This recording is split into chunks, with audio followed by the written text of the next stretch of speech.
उत्तर प्रदेश की राज्यसभा की 10 सीटों के लिए मतदान के बीच समाजवादी पार्टी को बड़ा झटका लगा। झटका क्यों? क्योंकि अखिलेश यादव के करीबी मनोज पांडे ने सपा के मुख्य सचेतक पद से इस्तीफा दे दिया है। चर्चा है कि मनोज पांडे ने बीजेपी के लिए वोट किया।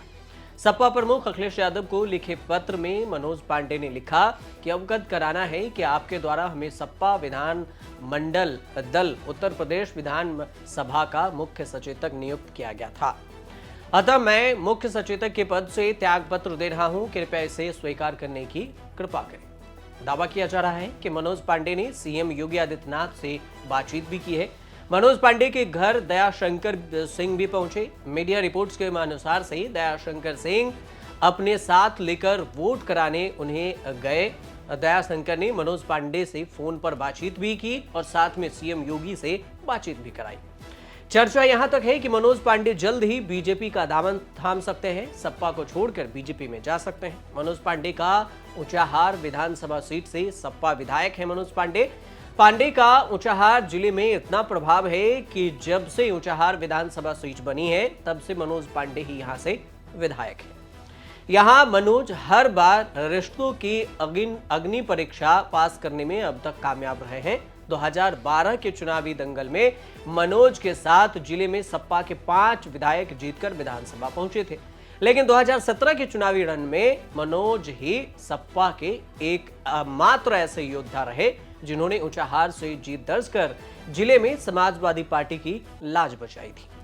मनोज पांडे का रायबरेली के साथ आसपास के जिलों में भी अच्छा खासा प्रभाव है और ऊंचाहार मनोज के बीच रिश्तों की ऐसी लड़ी जुड़ी हुई है ऊंचाहार से जिसे तोड़ पाना किसी के लिए असंभव लगता है।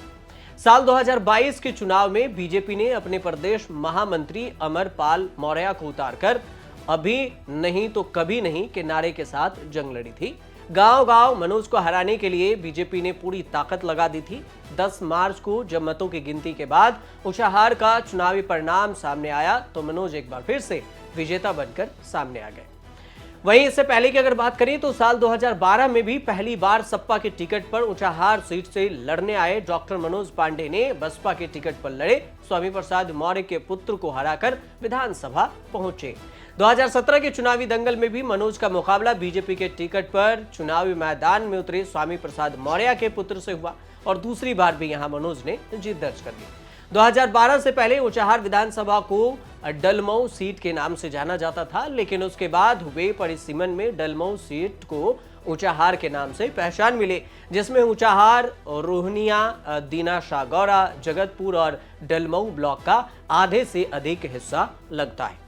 ऊंचाहार विधानसभा सीट से विधायक मनोज पांडे क्षेत्र में अपनी पकड़ के लिए जाने जाते हैं। मनोज पांडे पिछले कुछ समय से पार्टी से नाराज दिख रहे थे। वह स्वामी प्रसाद मौर्य के हिंदू विरोधी बयानों को लेकर आवाज भी उठा रहे थे। इस पर सपा अध्यक्ष ने नाराजगी भी जताई थी। अब राज्यसभा चुनाव की वोटिंग के बीच मनोज पांडे ने बड़ा खेल कर दिया। ऐसे में अब सवाल यह भी उठता है कि मनोज पांडे की तो बात हो गई, लेकिन अगर मनोज पांडे की दौलत की बात की जाए कि उनके पास कितनी संपत्ति है तो फिर इसके मुआयना कैसे किया जाएगा। मनोज पांडे के पास जो संपत्ति है उसके अनुसार से एक वेबसाइट ने इसकी जानकारी दी है, जिसमें मनोज पांडे के पास करीब 16 करोड़ 26 लाख से ज्यादा की संपत्ति बताई गई है। इसके अलावा उन पर 2 करोड़ की देनदारी भी है, ऋण जिसको कहते हैं। उसके पास 2,68,000 रुपए कैश है। इसमें 1,16,000 उनकी पत्नी के पास है। पांडे के 93 लाख से ज्यादा रुपए बैंक में अभी भी जमा है। बात करें ज्वेलरी की तो 11 लाख की ज्वेलरी है। मनोज पांडे के पास 4 और उनकी पत्नी के पास 1 कार है। उनके पास 3 फॉर्च्यूनर कार है और 1 टाटा मैजिक और ट्रैक्टर है, जबकि उनके पत्नी के पास इको स्पोर्ट कार है। इस सभी वाहनों की कीमत को अगर जोड़ कर देखा जाए तो लगभग 1 करोड़ 19 लाख रुपए से ज्यादा की बैठती है।